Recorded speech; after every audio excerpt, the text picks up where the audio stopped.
You ask Tiger to solve. This deals with linear equations with one unknown. The final result is c equals 96. Let's solve it step by step. Swap sides. Group all constants on the right side of the equation. Subtract 17 from both sides. Simplify the arithmetic.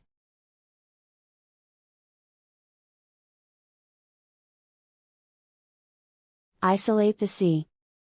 Multiply both sides by inverse fraction 8/3.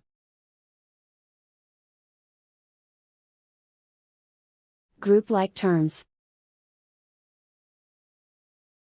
Multiply the coefficients. Simplify the fraction. Multiply the fractions.